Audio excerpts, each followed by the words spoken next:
mga hunters, may na-collection akong nakita nga mga kabalaghan. Hindi ko lang to alam kung ano to. So itatanong ko lang po kung anong klase itong bato. Ayan,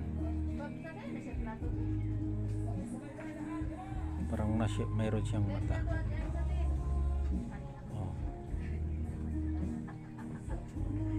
Tsaka ito pa, ito kita ko rin to sa dagat.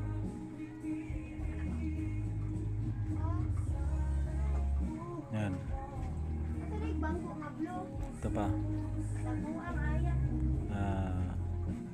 Taingat tagala sa siyang tingnan. May butas taingat talaga siya ng parang baboy. Nakita niyo mga hunter, sa comment naman kung ano to klase. Taingat talaga siya.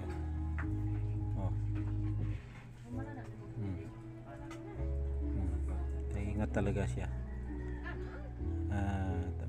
Kitanong lang po ako sa inyong mga expert, mga hunter. Tsaka mayroon din akong ano to, sinag-araw ba to? Malaki ayan.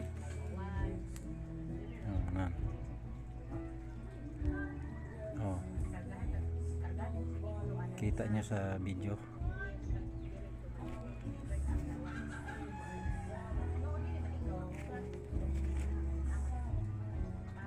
So mayroon din akong mga bato nga tatagos ang liwanag. Tingnan nyo mga hunters. Ito ayun tagos ang liwanag ng batong ito. Ayan tagos. Saka ito pa, ayun tagos ang liwanag. Ayan, tingnan natin, usogin natin yung video.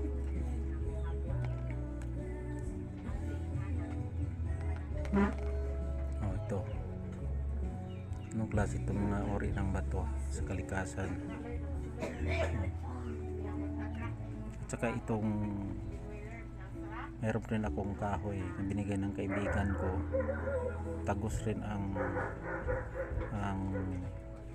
liwanag nito, kahoy ang kapalo.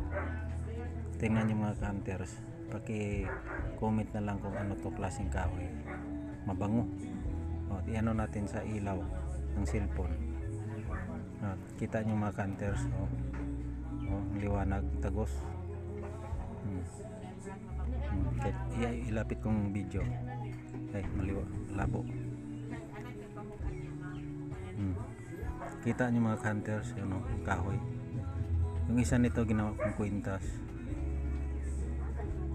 Ano to mga hunters, paki-comment naman kung ano to.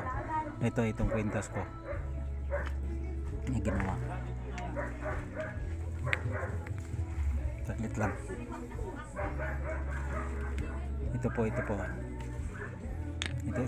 makapal din to. Tagos din ang liwanag nito. Paki-comment nan kung anong klase ori ng kahoy. Pero pinag-ingatan ko po ito. Ayan kita nyo sa cellphone naman. Ayan naki-comment lang po kasi hindi ko lang to alam kung ano to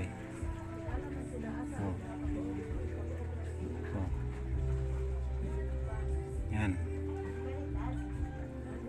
anong klaseng ori nitong kahoy. Ayan lang mga hunters, i-comment lang po, nagtanong lang po ako. Salamat.